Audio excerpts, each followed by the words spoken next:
Uang kertas pertama diciptakan di Cina tahun 960 sampai 1279 Masehi pada pemerintahan Kaisar Shenzong yang bernama Jiaoxi. Uang kertas ini dapat ditukar dengan uang berbasis koin dan dapat ditukar antar individu. Sementara itu, praktek penggunaan uang kertas baru mulai populer di Eropa pada abad ke-17 dan terus berkembang hingga sampai saat ini. Untuk di Indonesia sendiri, lembaga yang berhak mencetak uang adalah Bank Indonesia melalui Perusahaan Umum Percetakan Uang Republik Indonesia atau PERURI. Dan meski bisa mencetak uang, negara tidak bisa sembarangan mencetak uang sebanyak-banyaknya. Hal ini dikarenakan, jika suatu negara mencetak uang dalam jumlah banyak, hal tersebut malah akan memiliki dampak negatif bagi negara tersebut.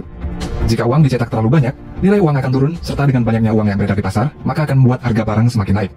Selain itu, untuk mencetak uang ini juga membutuhkan biaya yang sangat mahal. Dalam membuat uang kertas baru, memerlukan beberapa tahapan, seperti mengadakan rapat untuk membahas berapa banyak uang yang harus dicetak atau dibuat. Setelah menentukan jumlah uang kertas yang akan dibuat, kemudian proses pembuatan uang mulai dikerjakan. Sebelum mencetak uang baru, perlu dilakukan desain uang kertas. Setelah desain uang kertas ini selesai, proses selanjutnya adalah engraving yang nantinya digunakan untuk mesin print. Untuk saat ini, proses engraving ini dapat dilakukan dengan menggunakan bantuan komputer. Namun pada zaman dulu, proses ini dilakukan secara konvensional, yaitu plat besi diukir menggunakan alat ukir oleh seorang engraver. Proses engraving ini sangat sulit, karena harus mengukir desain uang kertas baru secara terbalik menggunakan berbagai macam alat ukir konvensional. Untuk mengukir desain pada plat besi, seorang engraver menggunakan alat kaca pembesar, karena pengikiran tersebut harus diukir dengan sangat detail dan dalam ukuran yang sangat kecil. Hal yang paling sulit dalam engraving ini adalah saat mengukir kepala seseorang yang dapat memakan waktu hingga 8 bulan lamanya. Alasan mengapa uang kertas kebanyakan ada gambar kepala seseorang dikarenakan faktor keamanan. Gambar kepala pada uang kertas dibuat dengan detail-detail khusus yang sangat kecil ukurannya, sehingga susah untuk ditiru. Bahkan jika seseorang meniru pun, maka akan langsung ketahuan.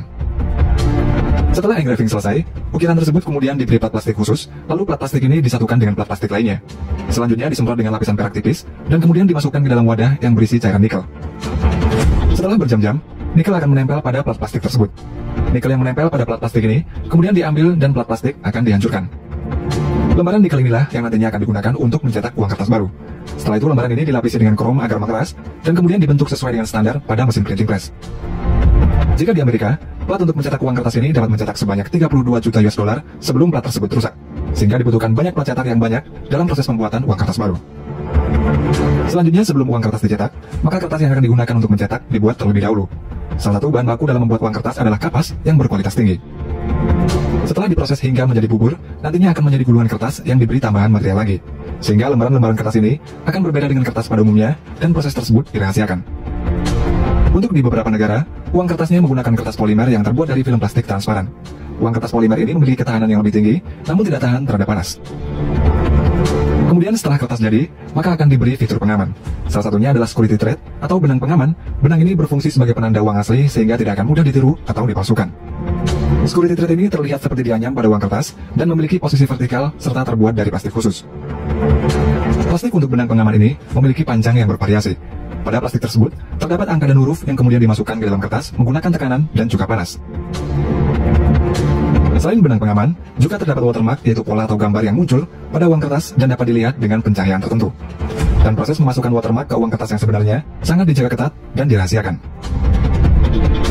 Sebelum siap diprinting atau dicetak, gulungan kertas akan diinspeksi terlebih dahulu. Setelah itu, gulungan kertas akan dipotong menjadi lembaran. Lembaran kertas yang lolos inspeksi akan ditumpuk menjadi satu bagian, di mana tiap tumpuk lembaran kertas berisi sekitar 20.000 lembar kertas. Dan kemudian tumpukan kertas itu akan dikirim ke tempat percetakan. Lembaran kertas itu akan masuk ke dalam proses offset printing. Proses ini seperti menyablon pada kedua sisi uang kertas dengan warna dasar uang. Offset printing ini harus sesuai di kedua sisinya hingga hitungan milimeter. Untuk selanjutnya adalah interior printing, yakni proses mencetak uang kertas sehingga hasil cetakan akan menjadi sedikit timbul di atas permukaan uang kertas. Setelah plat cetak diberi tinta, kemudian kertas dimasukkan dan proses printing dimulai. Interior printing ini lebih rumit daripada cetak offset, karena begitu mesin berjalan hanya bisa mencetak satu sisi uang kertas, berbeda dengan cetak offset yang bisa mengerjakan dua sisi sekaligus. Ketika selesai dicetak, lembaran uang kertas ini kemudian diperiksa, dan lembaran uang itu akan dimasukkan ke dalam mesin scan untuk melihat standar kesesuaiannya.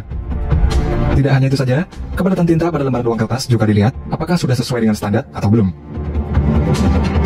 Selanjutnya, setiap uang kertas akan diberi nomor seri. Salah satu tujuan nomor seri uang adalah untuk mengetahui jumlah uang yang beredar dan menjadi identitas dari setiap uang yang beredar. Oleh karena itulah, tidak akan pernah ada uang yang memiliki nomor seri yang sama, dan sistem pemberian nomor seri ini juga berbeda-beda untuk tiap negara. Setelah diberi nomor seri, uang kertas tersebut akan diperiksa lagi untuk mengecek kesesuaiannya.